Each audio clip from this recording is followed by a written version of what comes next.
Irmãos, eu quero levar vocês a pensarem junto comigo num homem chamado Estevão.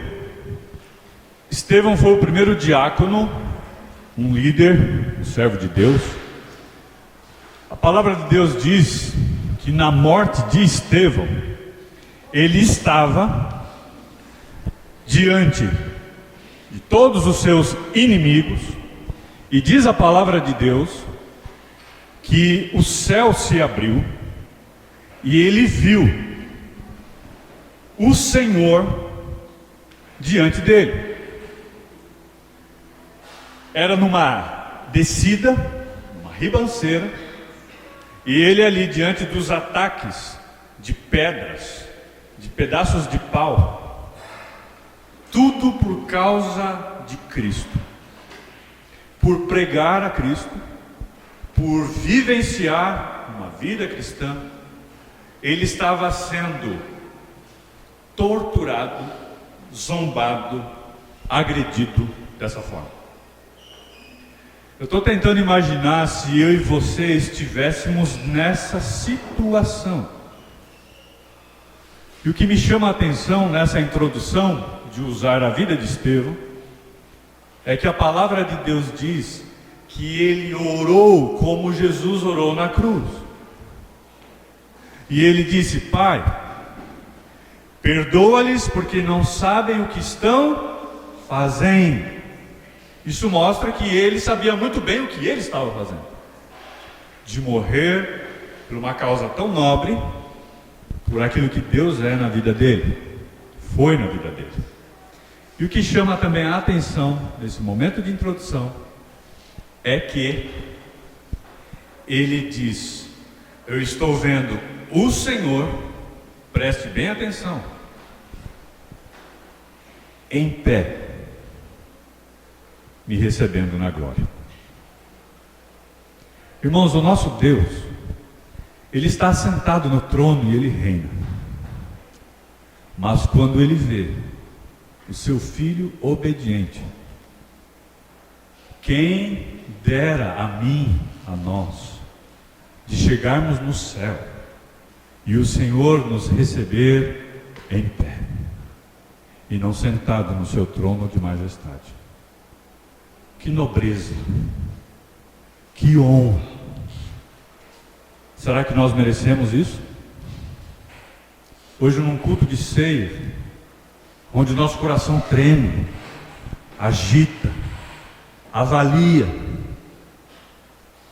de um dia tirarmos dos lábios de Deus: entra no reino do seu Senhor.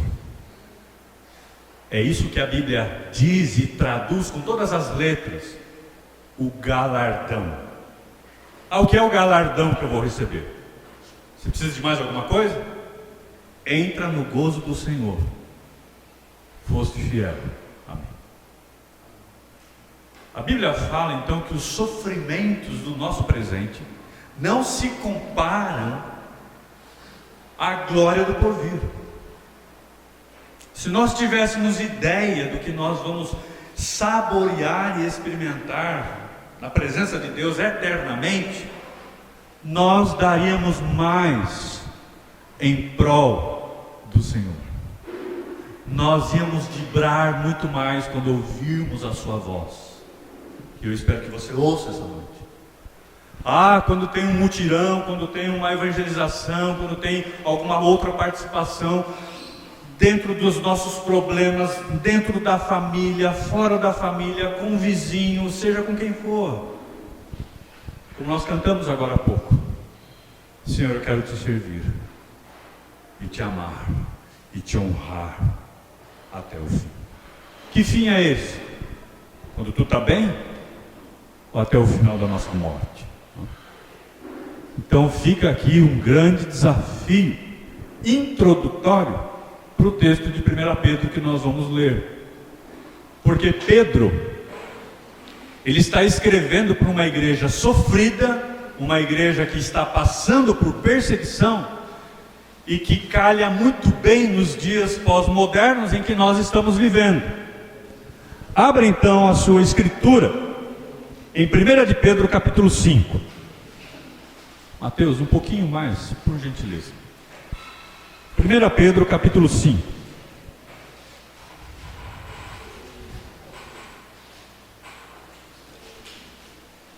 Pedro, capítulo 5, versículo de 5 a 9. 1 Pedro, capítulo 5, do versículo 5 até o versículo número 9. Todos acharam? Diz assim a Santa Imaculada Palavra de Deus, o apóstolo Pedro, sobre vários conselhos e votos, saudações finais e a bênção. Diz assim no verso 5: rogo igualmente aos jovens, sede submissos aos que são mais velhos, outros sim, no trato de uns com os outros. Cingi-vos todos de humildade, porque Deus resiste aos soberbos, contudo aos humildes concede a sua graça.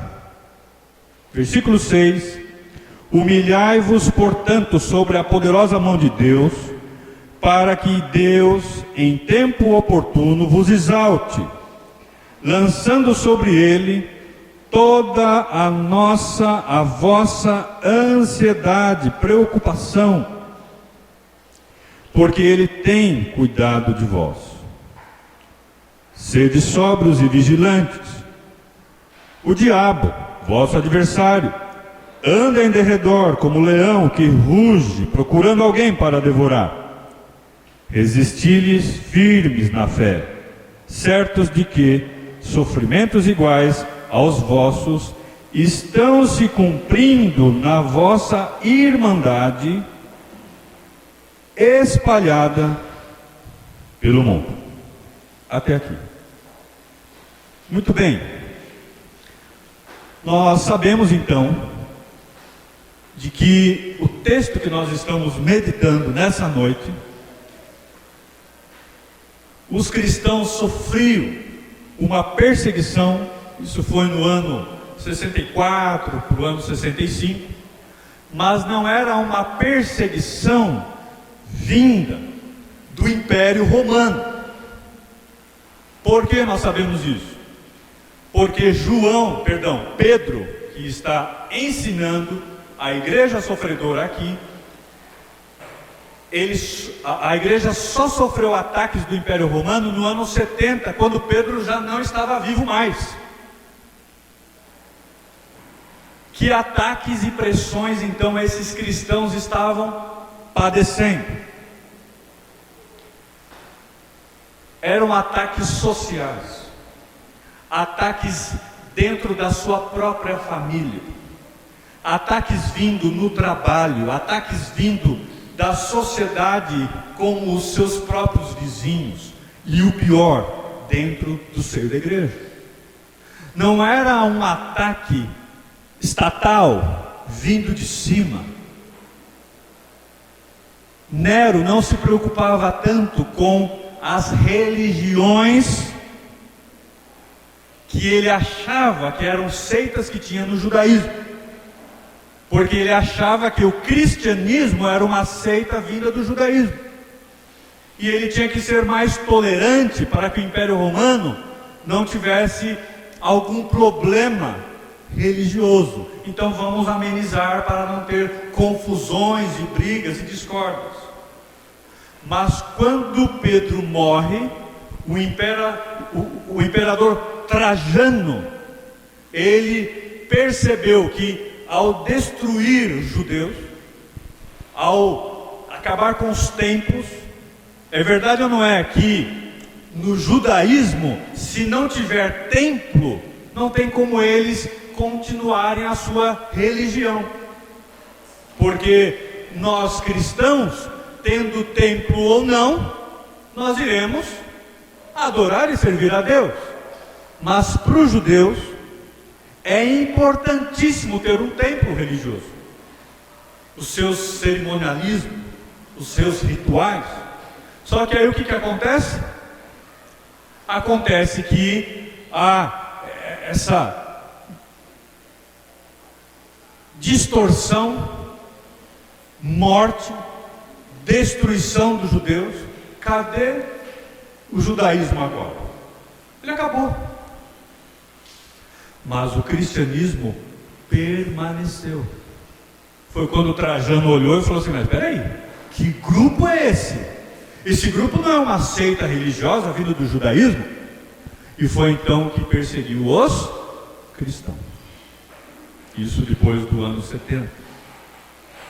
Inclusive, Trajano botou fogo em tantos lugares e a culpa foi dos crentes. Eu estou citando isso para nós entendermos que quando Pedro escreveu essa carta, os crentes não estavam tendo esses ataques de ultrajano, mas vindo de baixo. E mesmo assim foi difícil demais. Agora imagina os cristãos que viveram nesse período pior, se podemos assim dizer. E o que isso traz de lição para os nossos dias? Onde a gente olha um tema do nosso sermão, e você é muito corajoso de estar aqui nessa noite, principalmente abrir a sua Bíblia e ouvir esses pecados, e nós juntos nos avaliarmos, não só porque temos a ceia do Senhor, e mesmo que não tivesse, é importantíssimo, porque é tão atual o que Pedro passou, o que Pedro escreveu, encorajou a igreja, de que eu e você hoje vamos ver com todas as letras Pedro falando para nós da mesma forma. E com certeza a palavra de Deus, ela se renova.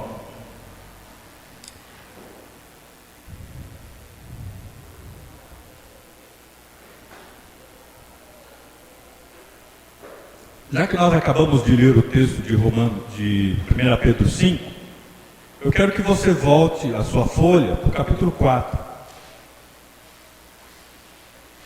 e leia comigo o verso 12 em diante.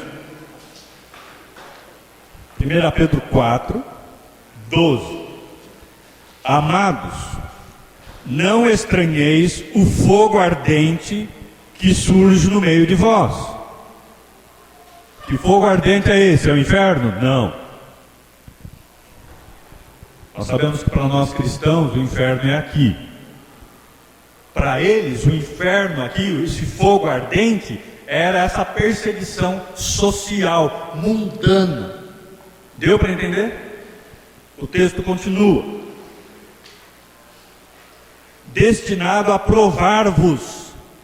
Nós também hoje somos provados, experimentados. O versículo continua, verso 12: como se alguma coisa extraordinária vos estivesse acontecendo. Pelo contrário, alegrai-vos na medida em que sois coparticipantes dos sofrimentos de Cristo. Olha só que interessante. Que palavra de encorajamento ele deu para a igreja e nos dará também essa noite.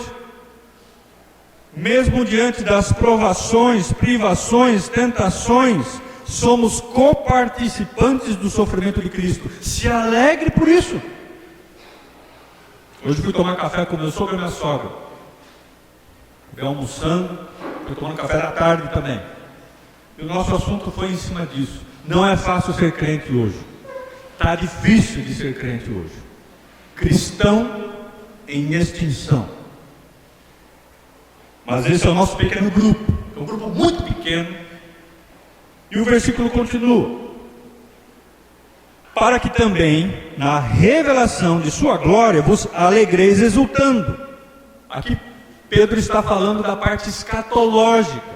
Vamos nos alegrar porque o Senhor vai voltar e vai nos encontrar alegres no sofrimento.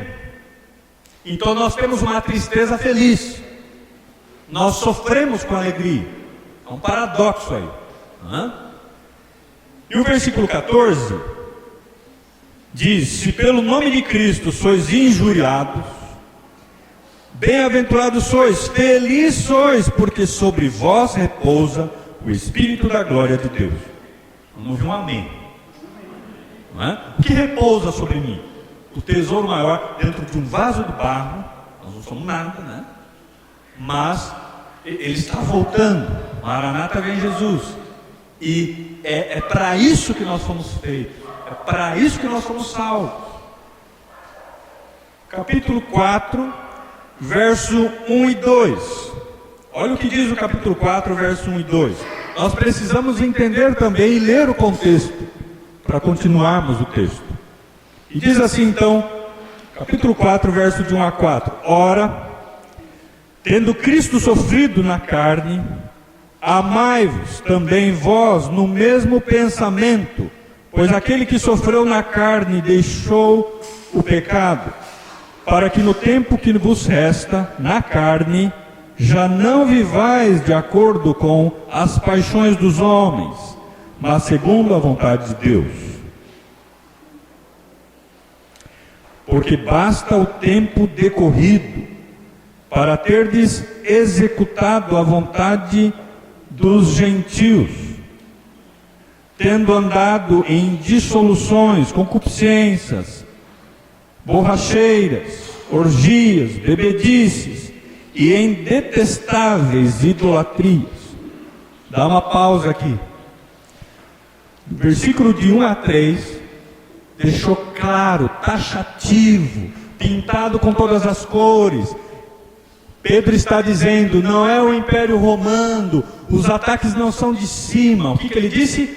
São dos gentios. Qualquer tipo de gente, as pessoas que viviam dentro da sua própria família, falam, nossa, agora virou crente. Aonde na escolinha os nossos filhos, como nós vimos ontem no encontro de casais,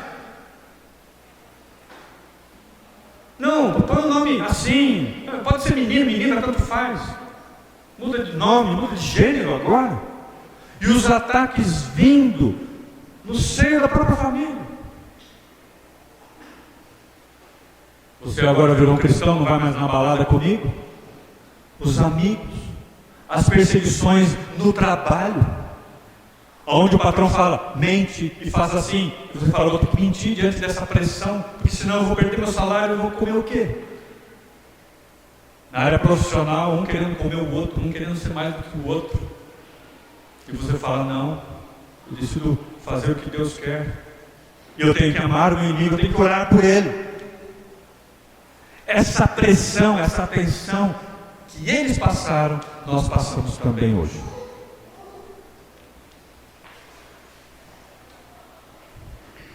Não só os gentios, como diz o verso 3, tendo andado em dissoluções, concupiscências, orgias, bebedices e por aí vai. Posso dar um resumão aqui? Era o carnaval da época.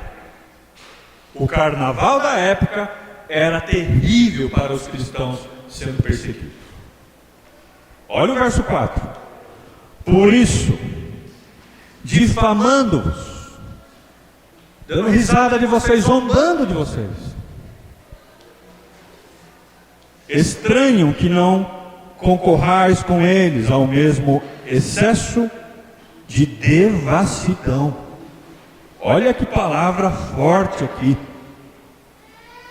Viver no mundo dos avessos, aonde o que é certo estava errado, aonde o que é errado estava certo. Irmãos, tem alguma comparação com os nossos dias de hoje? Sim ou não? Sim ou não? Você já viu isso dentro da igreja? Eu já vi. Eu estou ficando careca, viu, Anderson? Eu estou ficando de cabelo branco, de barba branca, eu já perdi a conta de quantas pessoas passaram por aqui e não aguentaram essa pressão e que hoje estão na perdição. Como diz o texto, com todas as letras aqui, vivendo na devassidão, na escuridão. Será que o próximo sou eu? Será que o próximo será você? Espero que não. E por isso, irmãos, nós falaremos sobre 4 pecados, como está escrito, a serem resistidos. Esses cristãos são encorajados, como nós nessa noite, a resistirem esses pecados que nós somos acometidos, e juntos nos avaliarmos, e por que não tomar a ceia do Senhor, e ficarmos vigilantes, atentos, 100%.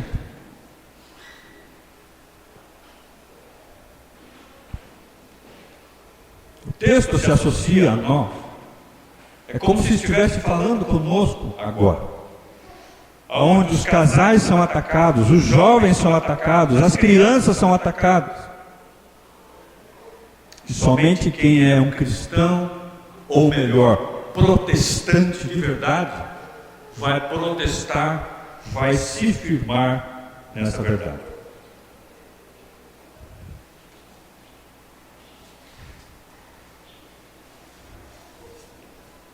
É verdade ou não é que dentro de ataques como esse, diante de um mundo que nos pressiona, é fácil nós cairmos, é fácil nós falarmos uma palavra torta, é fácil nós errarmos até conscientemente.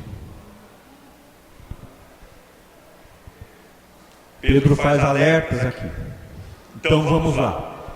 O primeiro pecado que nós devemos resistir está aí substanciado no verso 5, parte A. Somente a parte A do verso 5, que diz: rogo igualmente aos jovens, sede submisso aos que são mais velhos.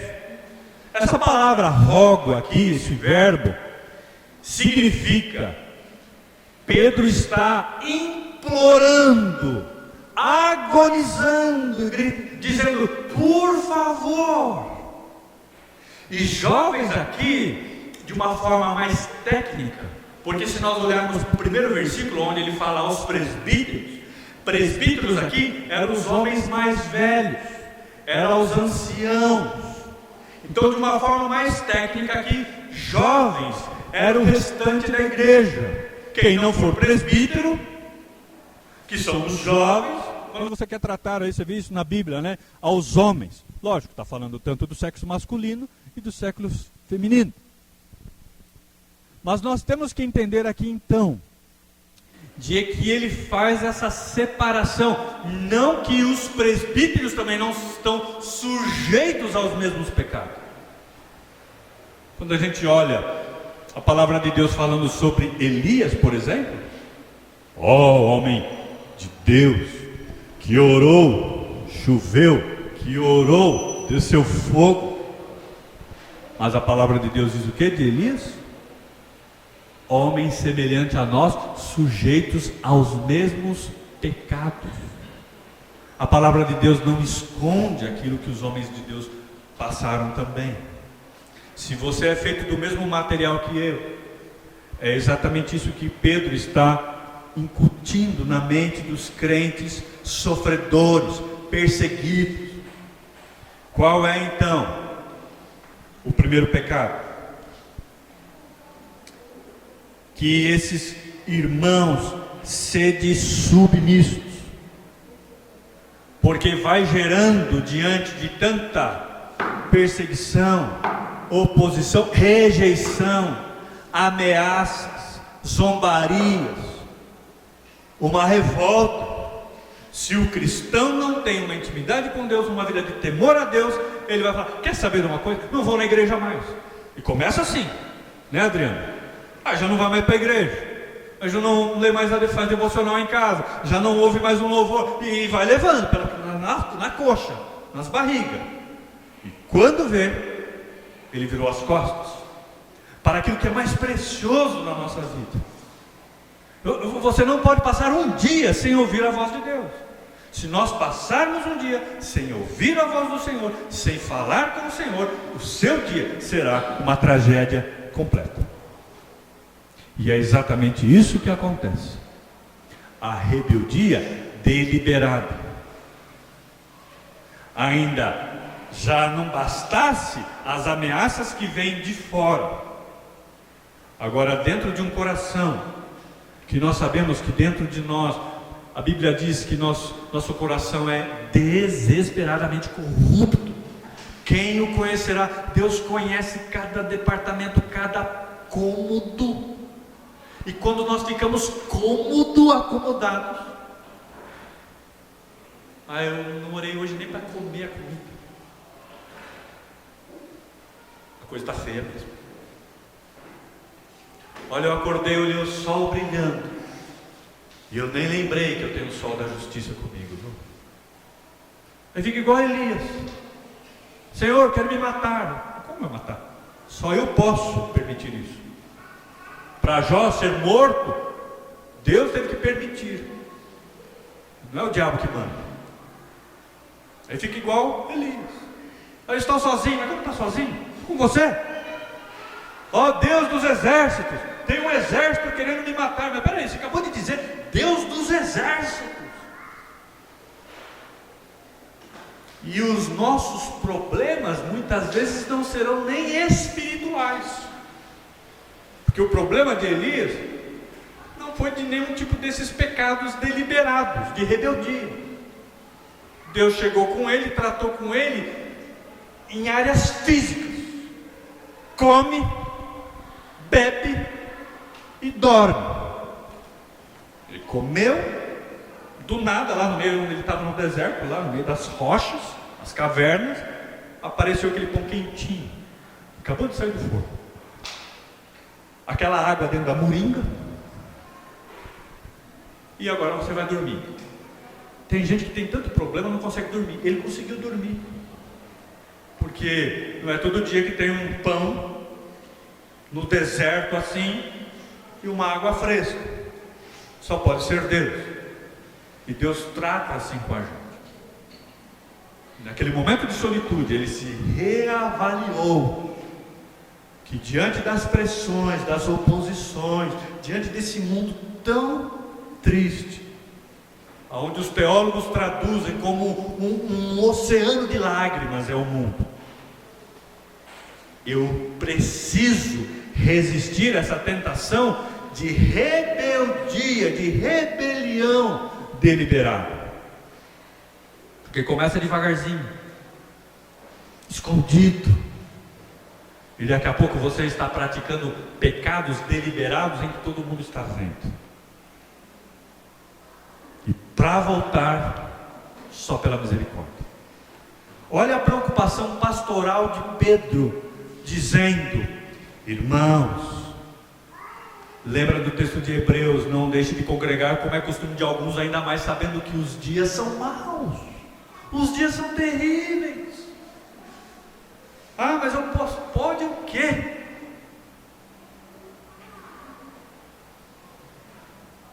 Mas agora vai funilar mais ainda. O funil é mais embaixo e diz bem assim. Agora não é só os jovens, os mais novinhos, pensando na igreja toda, mas agora o versículo 5 se dirige a toda a igreja. Parte B.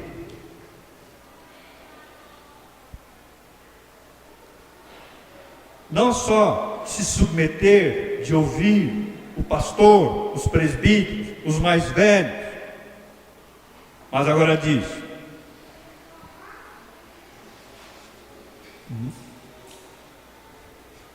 outro sim, no trato de uns com os outros são todos, cingivos todos de humildade, porque Deus resiste aos soberbos, contudo aos humildes concede a sua graça.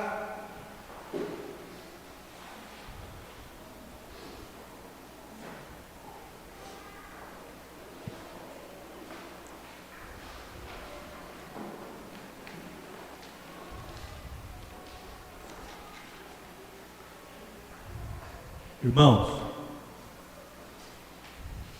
esses conselhos dos mais velhos, em que nós acabamos de ouvir, onde nós temos o exemplo e o modelo bíblico no versículo 2 e 3, desses líderes que o coração vibra ao cuidar, ao apacentar, que não pastoreiam com orgulho ou querendo aproveitar do rebanho, mas com alegria e com espontaneidade. O coração desses líderes vibram de poder pastorear e cuidar. A esses sim, homens fiéis e justos, idôneos, nós devemos ouvir, nós devemos saborear. Jesus discipulava não só individualmente, mas discipulava de forma coletiva, como nós estamos fazendo agora, todo mundo comendo, se alimentando iguaizinho.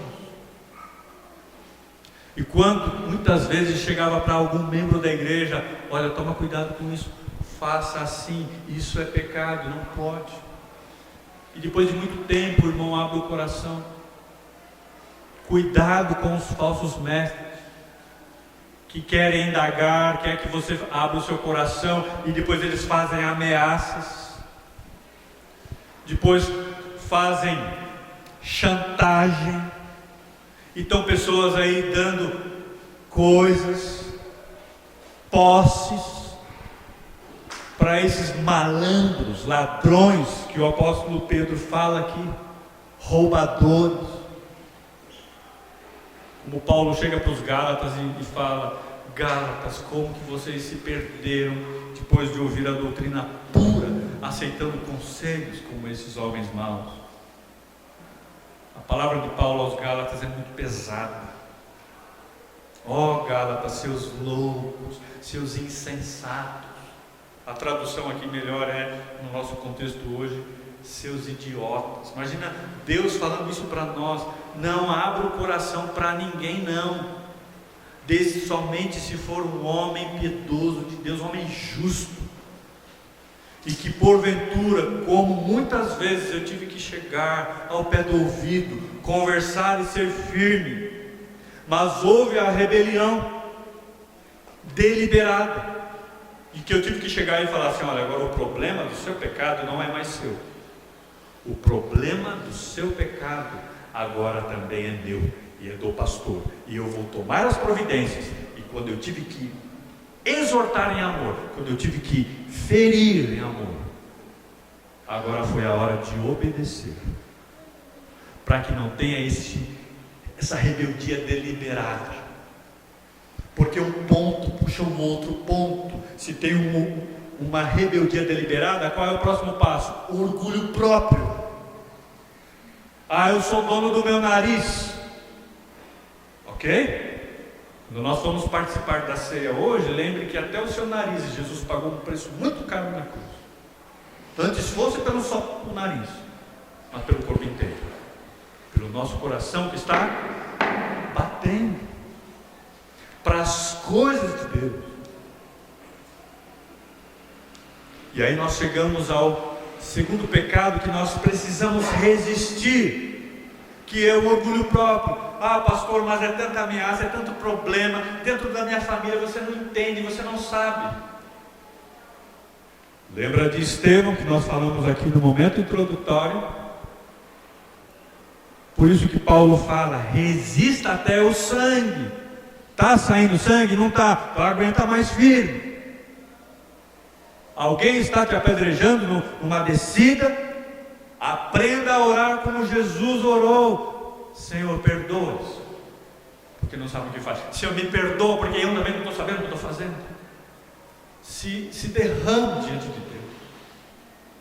Paulo está agonizando, Pedro está agonizando, embora Paulo também, quantas vezes, eu suplico, eu estou implorando, eu estou me ajoelhando, eu digo: por favor, acorde, não deixe essa rebeldia deliberada, não deixe o orgulho próprio invadir o seu coração. Ah, mas está todo mundo fazendo, faça também, não tem problema. Nós precisamos aprender a dizer não. Cingi-vos todos de humildade. Claro, diante do orgulho próprio, Nós precisamos de uma enxurrada de humildade. Deus, o Senhor precisa me lavar e me limpar completamente, porque o meu orgulho próprio está falando mais alto, e eu preciso dessa humildade. Como que é cingir de toda essa humildade? Imagino os jovens, imagino os adultos, os casais, as crianças dessa igreja perseguidos. Eu estou acima de você. Quem é você, pastor, líder, presbítero, seja o que for, para me dar conselhos? Eu faço da minha vida o que bem entende. Está todo mundo indo com a galera, está todo mundo descendo a ribanceira. Ok. Diante dessa pressão, perseguição, eu tenho a minha opinião. E por isso nós tornamos uma pessoa mais áspera, acaba nos tornando pessoas mais furiosas, pessoas mais deselegantes, incontroladas. O salmista fala sobre olhos altivos, em que você percebe essa pessoa não só no interior, mas no exterior. Cara rabugento, inquieto, com o coração empinado, que tudo reclama, tudo profana, tudo desrespeita. E Pedro diz: eu rogo, sejam humildes. Essa palavrinha cingir é também traduzida em se vestir, se proteger, se equipar, se vista como o avental do Senhor. Você já viu quando você vai numa churrascaria, ou num banquete, ou quando você vai em algum lugar que tem um rodízio, ou tem ali um buffet, alguma coisa assim, e aí chega o mordomo, ou chega ali outra palavra que a gente vê aí, ou a garçonete e o garçom. Ele chega chutando e fala: o que foi que aconteceu, o que você quer, fala logo. É assim? Ele chega, parece que ele quer pagar a tua conta. Pois não, bom dia, boa tarde, boa noite. Você quer que eu pague a sua conta? Né? Parece que ele chega assim. Olha, eu gostei desse prato aqui, eu troco de prato. Olha, já comi a comida, agora troca aqui, eu quero a sobremesa, eu quero um outro prato. Ele vai lá com toda calma, mansinho, assim, tremendo, assim, ele chega. Ele faz tudo o que você pede. Assim somos nós em Cristo Jesus. Vista-se do avental de Deus. Lembre que nós somos servos e escravos do Deus Altíssimo. Aonde Ele fala conosco, a gente fala assim: Senhor, como soldado. Você se aproxima do seu irmão diante da igreja. Boa noite, meu irmão. Está tudo bem? Você precisa de alguma coisa? Eu até combinei com o Fábio, que está sentado ali junto com a sua esposa. Que bom que vocês vieram nos visitar. Sejam bem-vindos. Vamos lá, igreja. Sejam bem-vindos em nome de Jesus. É só agora, tá? Depois, meu irmão. Mas a ideia é essa. E os cristãos que não entendem isso, que além de ter uma rebeldia deliberada que leva a um orgulho próprio, passa perto dos irmãos, não está nem aí. Cumprimentar? Imagina. Passei diante do Anderson, da noiva dele, da futura sogra dele, nem me viram ontem. Estou brincando, né? Mas sabe aquele trato, aquela docilidade. Irmãos, realmente nós conhecemos de uma forma interna e externa quem é o dono da nossa vida.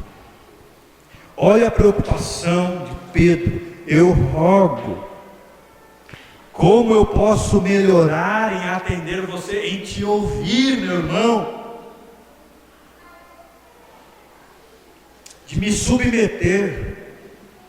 O pastor está ensinando, você é cortês, você é respeitoso. Você fala, você sabe que é isso que eu vou fazer mesmo, porque Deus está falando ao meu coração. E eu quero estar rápido para também ensinar e ajudar outros, os meus filhos, os meus vizinhos e tantas outras pessoas.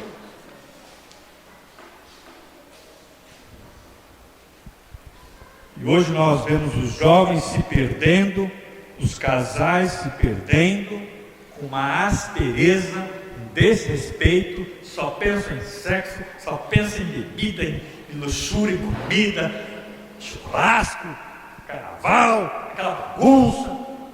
Pois é. E ai de nós, se tocarmos na ferida, se você chegar para dar um conselho, a geração hoje, ela não se submete, mas nem ao Papa. É verdade ou não é? Quem viu aqui o discurso do Papa semana passada? Ele falou que o Brasil não tem jeito, que a bebida acabou com o Brasil. Deixa eu falar uma grande verdade. Irmãos, os dias em que nós vivemos é muito difícil. Só que a palavra de Deus chega primeiro, porque o livro de Romanos diz no capítulo 1, verso 18, que todos nós diante de Deus somos indesculpáveis. Nós sabemos o que é certo e o que é errado, nós temos que fazer o que é certo. Muito bem. Agora no verso 7, depois dessa admoestação, humilhai-vos, portanto, diante de Deus, se vista como servo, como escravo, como mordomo para Deus, diante da poderosa mão de Deus, para que Ele em tempo oportuno te exalte. Agora vem o terceiro pecado, em que nós precisamos resistir: ansiedade eminente. Alguém pode me traduzir o que é a palavra ansiedade? Logo, ansiedade é... Nunca ninguém ficou ansioso aqui, né? Sofrer. O Marcos já pisou no tomate, né? A palavra, então, ansiedade, ela é recheada da palavra, se podemos traduzir numa palavra só, preocupação. É verdade ou não é que as pressões, as oposições, os problemas que nós enfrentamos no nosso dia a dia, dentro da família, no nível social, no seu trabalho, na sua faculdade, na sua escola, em todas as áreas, nos levam à preocupação, sim ou não? Sim. É fácil pecar com a nossa ansiedade, sim ou não? Dá para fazer um coral, né? Todo mundo mudo aqui. É fácil nós pecarmos com a nossa ansiedade, sim ou não? Sim. E nós vamos tomar ceia. E diante da ceia tem que lembrar: Senhor, trabalha no meu coração ansioso. Acabei de ouvir, o Senhor já tem cuidado de vós. Imagine aquela igreja perseguida, imagine Estevão sendo apedrejado vivo, o couro sangrando, e não ficar ansioso. Agora, a ansiedade iminente, que é a qualquer hora. Por que eu estou ansioso dessa forma? Porque eu tenho uma rebeldia deliberada em mim, ao ponto de ter um orgulho próprio, e agora ninguém me segura mais. Eu estou muito ansioso para fazer tudo aquilo que não pode. Aí come demais, bebe demais, dorme demais, não dorme, veste 10 roupas para sair, 10 roupas, e fica um desespero danado. Essa preocupação com o colega de profissão, trapaceando um ao outro, o cansaço emocional de muitas tarefas,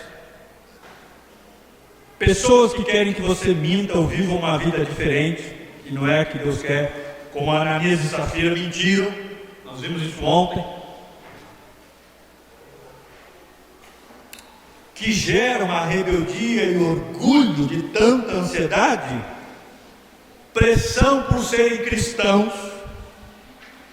Antigamente a gente ia para a igreja, levava a Bíblia desse tamanho, era um tijolão. A pressão de ser chamado cristão, não tinha como esconder a Bíblia no bolso aqui, no paletó. E ainda pegar ônibus. Ou você era crente de verdade ou não. Hoje, a Bíblia tem florzinha, a Bíblia desse tamanho, a Bíblia no celular. Ah, pastor, eu não sofro de ansiedade de falar que eu sou crente. Todo mundo onde você trabalha, onde você estuda, os seus vizinhos sabem que você é um cristão de verdade? E não precisa ter tamanho de Bíblia para explicar isso não, meu irmão. É no nosso falar, no nosso andar, nas nossas palavras. Pressão por sermos cristãos, tentações adversas nos levam à ansiedade. Pressão social, profissional, espiritual, relacionamentos nos levam à pressão, à ansiedade. Está todo mundo namorando, eu não estou. Está todo mundo ficando para titio e para titia, eu não quero ficar não. E sabe essas coisas? Levam à ansiedade. Ah, fulano comprou uma coisa, eu não tenho, eu preciso comprar. Será que precisa mesmo?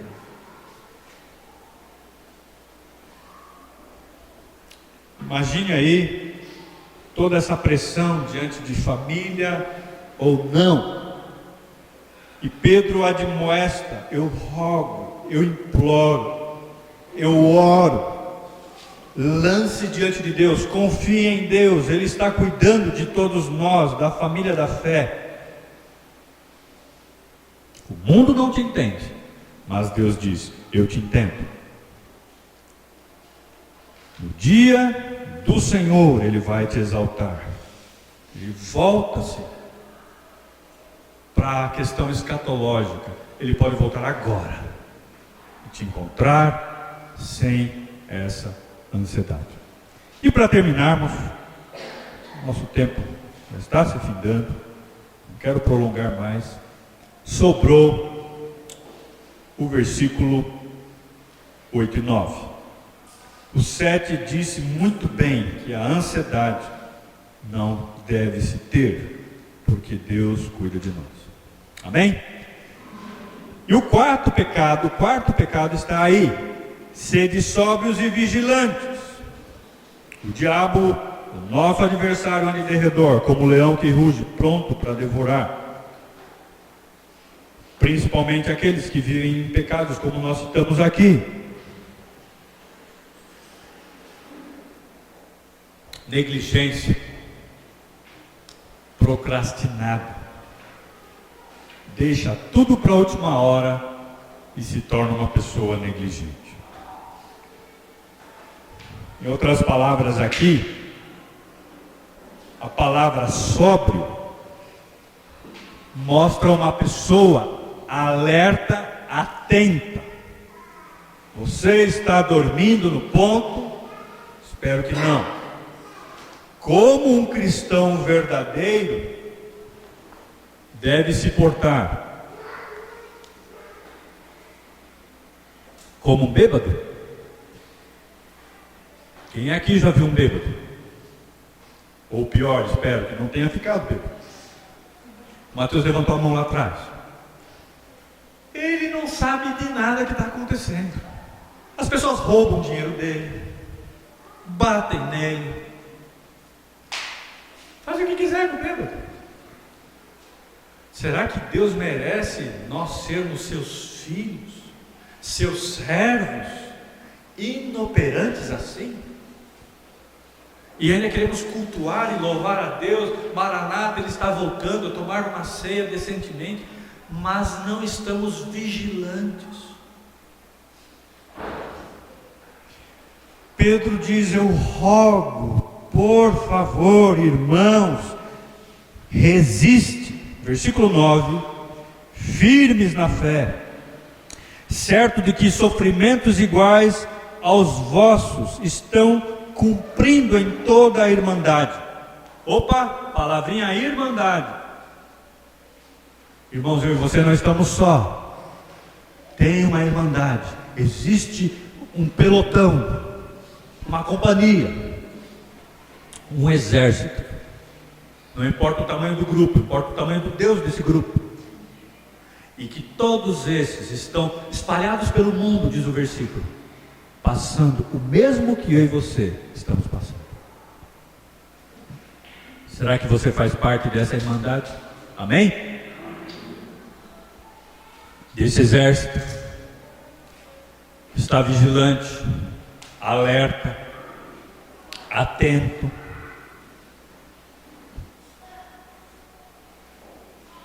Não sermos negligentes nas nossas tarefas cristãs, deixando para a última hora. É como Pedro estivesse falando o seguinte: não seja um cristão morto. Não é morno, é pior, morto. Se você chegar para um bêbado e falar para ele: posso contar com você para qualquer coisa? Vai levantar a mão assim, pode. Esquece. Ele está completamente dominado pela bebida. Ele está morto. E nós estamos vivos em Cristo. Ele pagou um preço na cruz. A cruz sangrenta. Como diz o início do texto que nós lemos, versículo 5, somos cooperadores dessa vida em Cristo. E os nossos frutos como servos, como mordomos, não permite que nós tenhamos uma vida assim. Ainda que o inferno inteiro se levante contra você, você vai se levantar mais ainda. Ainda que o leão venha rugir você para te devorar, você vai falar: eu não vou me curvar, porque eu obedeço o leão da tribo de Judá. E que venha o inferno, que venha os demônios, Satanás, diabo a quatro. Nós não podemos ceder. Temos que resistir. O versículo 9 fala: firmes, com essa irmandade espalhada pelo mundo inteiro. Haverá ameaças, armadilhas, convites. Fique mais relaxado. Não precisa fazer leitura bíblica, não precisa orar, não precisa congregar. Imagina, Deus perdoa. Nós somos pecadores, Deus nos entende. E passa um dia, passa um mês, passa um ano, passa 2 anos, e tudo é o coronavírus.